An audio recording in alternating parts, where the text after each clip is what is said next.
Assalamualaikum warahmatullahi wabarakatuh. Perkenalkan, nama saya Imam Mabruri dari Prodi Agribisnis Angkatan 23 kelas C. Di sini saya akan menjelaskan cara memasukkan data regresi ke dalam SPSS yang berjudul Analisis Tingkat Pendidikan, Tingkat Pengalaman Kerja, dan Tingkat Pelatihan Kerja terhadap Tingkat Pengangguran pada kalangan muda. Nah, di sini kalian langsung masuk ke SPSS-nya. Sebelum itu kalian copy data. Data ini saya dapatkan dari link kuesioner, yaitu tentang eh, analisis tingkat pendidikan, pengalaman kerja, dan pelatihan kerja terhadap tingkat pengangguran di kalangan muda. Setelah kalian copy, lalu masuk ke sini, Ctrl F.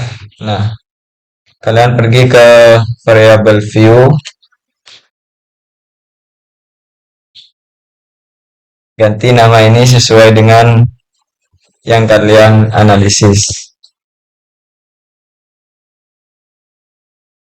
Tingkat pengangguran.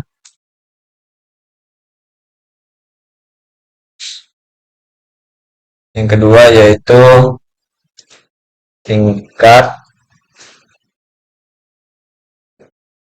pengalaman kerja.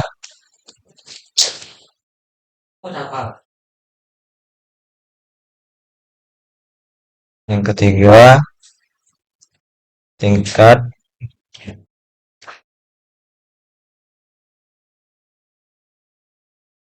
salah. Di sini yang ini tingkat pendidikan.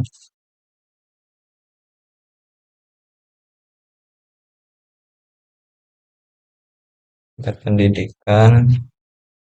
Ini pengalaman kerja. Pengalaman kerja.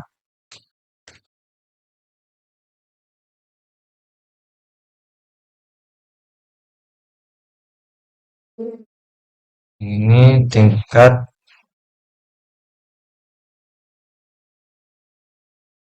pelatihan kerja.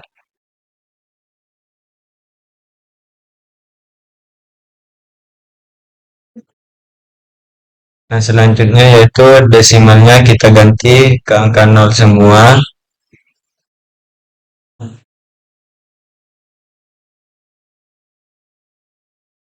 Lalu mentionnya kita ganti ke scale.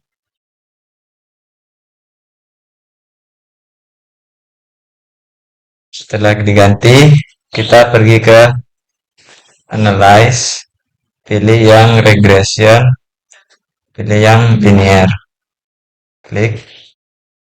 Nah, yang tingkat pengangguran kita masukkan ke dependent, tingkat pendidikan masukkan ke independen, dan tingkat pengalaman kerja, tingkat pelatihan kerja. Setelah itu kita klik OK. Nah, kita lebarin dulu.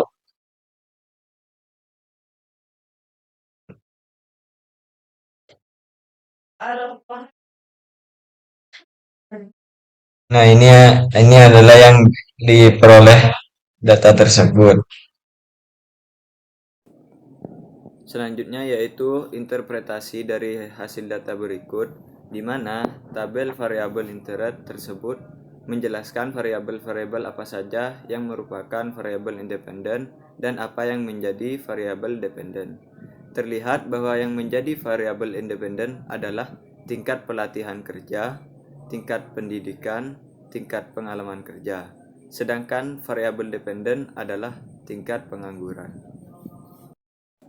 Selanjutnya, untuk interpretasi tabel di atas, berdasarkan tabel hasil perhitungan tersebut bahwa nilai R2 adalah sebesar 0,322 atau 32,2%, sedangkan sisanya 67,8%. Dijelaskan oleh variabel lain di luar model, nilai koefisien determinasi sebesar 67,8% menunjukkan bahwa model regresi ini tidak layak. Dikatakan tidak layak karena memiliki nilai koefisien determinasi kurang dari 50%. Asumsinya adalah bahwa variabel-variabel yang dimasukkan dalam model belum mampu memberikan penjelasan lebih dari 50%. Selanjutnya, untuk tabel ANOVA di atas adalah tabel yang menunjukkan uji regresi secara simultan. Bagaimana pengaruh tingkat pendidikan, pengalaman kerja, pelatihan kerja berpengaruh atau tidak terhadap tingkat pengangguran. Yang pertama yaitu keputusan 1. Jika F hitung lebih besar dari F tabel, maka H1 diterima. Jika F hitung lebih kecil dari F tabel, maka H0 diterima.